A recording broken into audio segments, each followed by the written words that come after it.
All right, so this video is going to be not really related to tech at all. This channel is not exclusively about tech. So I was speaking to a friend the other day. We were talking about everything that's going on in the world today. And he posed the question, what exactly is going on, right? Who's in power? Who's in charge, right? It doesn't really make, who are really the good guys? And I think that makes for a really good video. So I don't have all the answers, but on a very high level, let me give you an idea of what's going on, okay? So I think this is best explained in a video, all right? Not this video, but a video I'm going to think about. So I watched this not too long ago. It's Ben Shapiro and Russell Brand.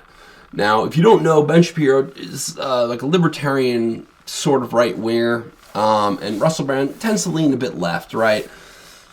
And this is kind of like the clash of these two, like, based, this based right-wing guy and this based left-wing guy, okay? And I don't really have a problem with either of them. I mean, this isn't really about either of them per se. So, here's the thing, though.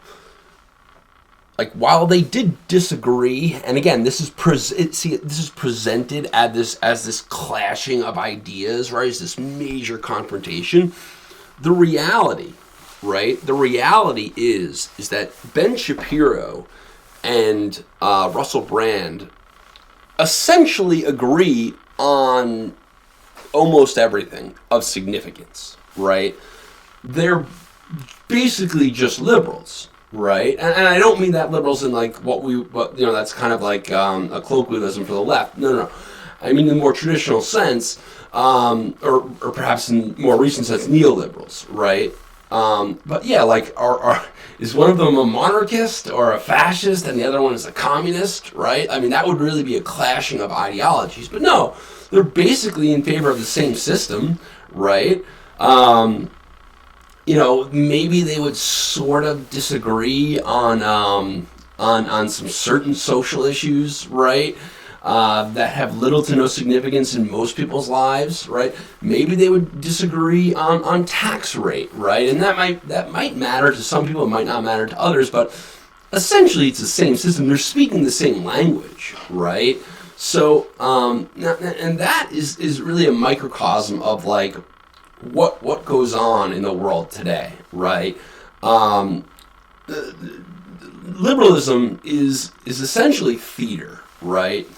And most actors in the theater, they act in support of the system, right? So it's not about this side winning or this side winning, right? It's about maintaining the system, okay? So a lot of times people like talk about feds, right? And that's fair because feds are pretty important, and some bad dudes, right? And a lot of times they'll say, well, like the feds are working for the left, and there's a degree of truth to that, right? The feds have definitely like played a role in I think stymieing some right wing movements of late, right? and seem kind of disinterested in like dangerous left wing movements, right? But here's the thing, right? That the only reason that the feds operate that way is because the threat to the system, right? To like the current order, the current world order, currently, or at least previously, came from the right. Okay, so that's why those groups need to infiltrate it and subvert it. Now, if you go back to like the 70s to the 80s, right, where you have like the Weather Underground, the Black Panther movement, right, you will hear those guys say the exact same thing that these far-right guys are saying today, right? They'll talk to you about COINTELPRO. They'll talk to you about Fed subversion, right? And it's true. I mean, this is out there, right? And the reason is because during that period, right, 60s, 70s, okay, the threat to the system was coming from the left, okay?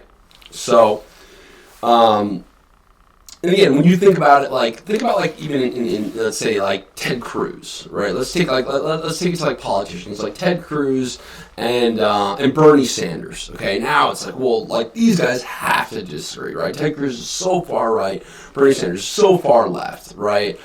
But like, do they? Like, they're both like in favor of Congress. They're both in favor of like a democratic system. They're both in favor of like representation, right, through politicians. They're in favor of the three branches of government, right? Like it's an 8-term system or a 4-term system for the president, right? A maximum of 2 terms. 4-year system, right? Maximum of 2 terms for the president. So it's like there's not really that significant of a disagreement there. So if you look at this from a historical lens, okay, now like I have opinions on all of this, but I'm not really giving an opinion here. This is more of just an observation. Okay, how did we get here? Okay, so basically, this period is a fallout from World War II.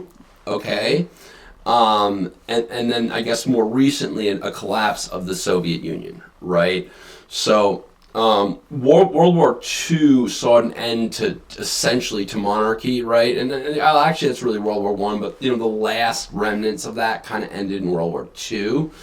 And then who rose from World War II, right? So you have the Soviet Union, right? You have the United States and Great Britain. So like, let's even just remove Great Britain. Let's just think Soviet Union and then the United States. So Soviet Union is obviously a communist country, right? It's a communist ideology. And then you have the United States, which is a neoliberal ideology or a liberal ideology. Okay, so those were like the 2 competing ideologies, right? And that's where like you could actually get divergent paths for ideas, right? Because those are very, very different ideas, right?